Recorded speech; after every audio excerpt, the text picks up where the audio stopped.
Hey guys, what's up? Good morning. Brent Abel here, WebTennis.com. Another episode of What's the Right Shot?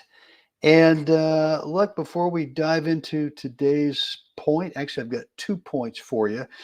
Going to kind of illustrate or justify the point I want to make today about Tom Stowe's quote unquote all court forcing game. And look, before we get going, man, I really had a just a great day yesterday over at Jeff Austin's new home in La Quinta, and we were the inaugural match on his tennis court that was just finished a couple days ago. But look, I had a chance to be on the court with three really great doubles players, in their own right, Jeff and Harlan Stone, Ricky Meyer, and that was great. That was all good, but the real thing for me was being around three really inspiring, successful people on and off the court. So, I think the message, at least the message I want to start with today is that, when you're on the court, make sure that you're around players and coaches who have done or are currently at where you want to take your game, right? I mean, that should be obvious, right? Hanging out with other players who just don't get, where you're trying to go or whatever. I don't know. Just kind of seems like a waste of time from time to time.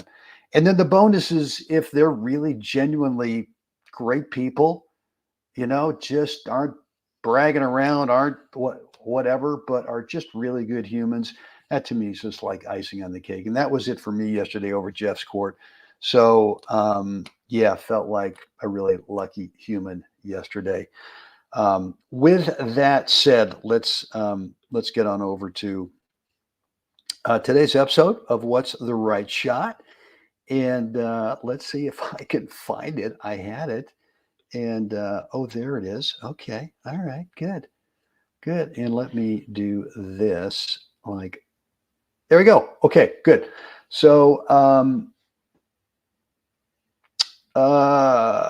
yeah, Mike Harlan's back was fine. And he is definitely one of the good guys for sure. All right, here we go. So this is an episode that's going to feature Paul Wolf, who's serving second serve right there, um, playing Tom Smith, two really, really great players in their age group from year to year. And I was thinking originally I was just going to stop it right here and say, what do you think's the right shot? And I want you to notice something here. I want you to notice Tom's setup on this backhand and what it might look like to Paul in terms of Tom's shot choice. Well, he ends up sort of driving, we'll call it a top, but it's a semi-top, mostly flat backhand drive, cross court passing shot winner. And so how does this work into, well, what's Tom Stowe's all court forcing game? Well, this is the next point. And a lot of players go, uh-oh, if I get past as I did here by Tom, man, I don't want him to have that good feeling again. So I better stay back. And I think that Tom's all court forcing game would say just the opposite, is that you ought to be coming in the very next point. So if you can look, let me take this back just a sec. And I asked you about that difference before with Tom's setup. It's a little different now. And so I'm assuming that Paul, and I know he's reading this, he's looking at a different setup, which means that maybe shot choice now is going to be, I'm not going to say telegraphed, but maybe Paul's got a feeling of where this next passing shot might be going. Before we get into that, a couple of messages for you. Look, this afternoon, as you guys may know, every afternoon at 2:30 Pacific time zone, I go live. Sometimes it's got to be a pre-record, but today's going to be live. And we're going to talk about the big difference between a practice and a real match, which is stress. That's really just the difference, is we bring a different level of stress. And I'm not saying that we're completely calm and relaxed in practice matches, because there's something going on there, but I would say that any level of stress in a practice match probably gives us some more alertness and some more clarity. And that yet when we go out and play the real deal, could be a tournament, could be a league match, or maybe a really serious practice match, the results are going to be made public somehow, is that we bring a different level of stress to that real deal match. And that's when we start to lose focus and we start to lose clarity in terms of shot choice in the point. So I'm going to talk about that today, and give you some thoughts about how to reduce stress in the real deal. And then here's the other thing I want you to be thinking about. I think we're moving the video along here.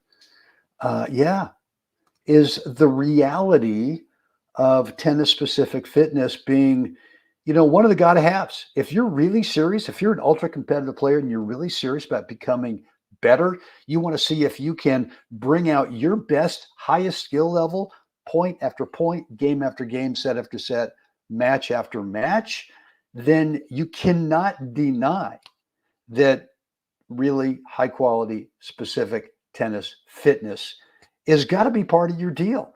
And the first thing is, if you're carrying around any extra weight, I don't get it. I don't get it.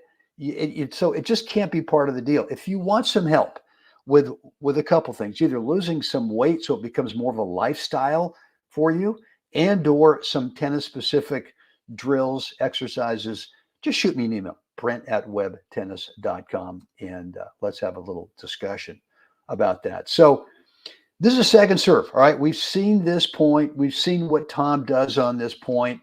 And really, the point I want to make today is that just because you get past big time right there, the very next point is I like to do exactly what Paul does, which is, okay, let's see if you can keep this going.